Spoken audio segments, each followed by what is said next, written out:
So, kailangan natin i-type muna yung acmarket. Tapos, any web browser na gagamitin nyo, UC browser in my case, pwedeng Google. Tapos, download natin ng acmarket. Then, ayan. In my case, i-re-download ko lang siya kasi may existing na ako. Pinakikita ko lang sa video na to yung mga procedure, pero meron na talaga akong installed acmarket at installed na Kinemaster or Kinemaster na wala ng watermark. So, we have to wait ng ilang minutes bago matapos yung download natin. And then, I want to share with you na very easy lang ito. Actually, it really takes less than 10 minutes, depende lang sa pagka-download yung magiging outcome. So, ma-amaze kayo for sure kasi nga you don't have to pay 195 or 197 pesos monthly para lang makagamit tayo ng Kinemaster or Kinemaster without watermark. So, applicable lamang ang acmarket sa Android. Actually, tinitry ko rin siya with my iPhone. However, it's not working. Lumalabas na parang expired yung certificate.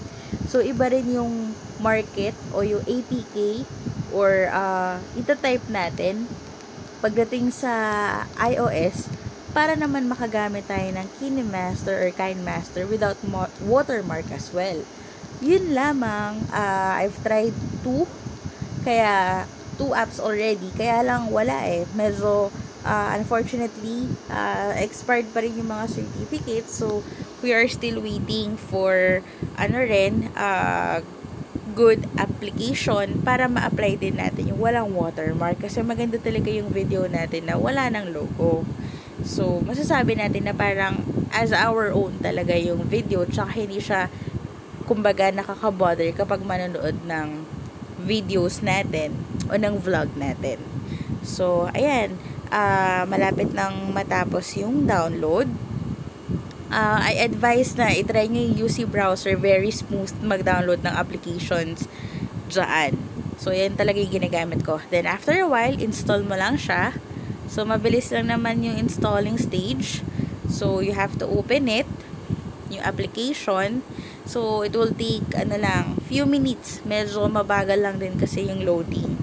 In my part, nung tinry ko yan, hindi naman ako nahirapan sa pagda-download.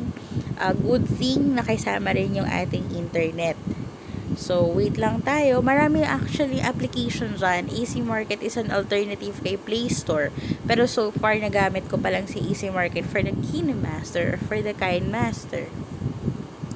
So, good thing talaga na nagre-research din tayo, Sana makatulong ito para sa iba pang mga vloggers at iba pang video editors na matry nila ito at least para maging maganda or mas maganda yung outcome ng kanilang video. So, antayin lamang natin. Ayan, nag-open na siya. May advertisement lang. Then, type nyo na lang yung Kinemaster. So, video editor. Ayan, mali pa yung na-click ko. Then, yan. So, i-click nyo yung nasa top right na naka-arrow down na logo. So, pag nakakita na kayo ng arrow na may underline sa ilalim, in any case, it only means yan yung download na logo. So, nagre-refresh pa lang. So, again, kinlik ko yung install. Then, it will show up later na i-reinstall ko siya. Which, in my case, kinancel ko na. Since meron na talaga akong Kinemaster sa phone ko. So, you will see yung sample. Gagawa tayo ng video. So, ayan. Pili kayo ng size. Medyo maliit lang. Yan. So, upon opening, nakikita nyo na nawala yung logo ng Kinemaster. Ayan. Konti lang yung tinype natin para mas mabilis yung magiging kumbaga process. Ayan. Okay. So, there.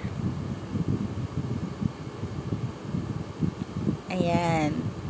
So, to confirm, ilo-load lang natin siya. Once na natapos na yung processing, makikita nyo na yung actual video. And upon playing, ayan, yung sample video natin. So, clear. Walang Kinemaster or Kinemaster na logo.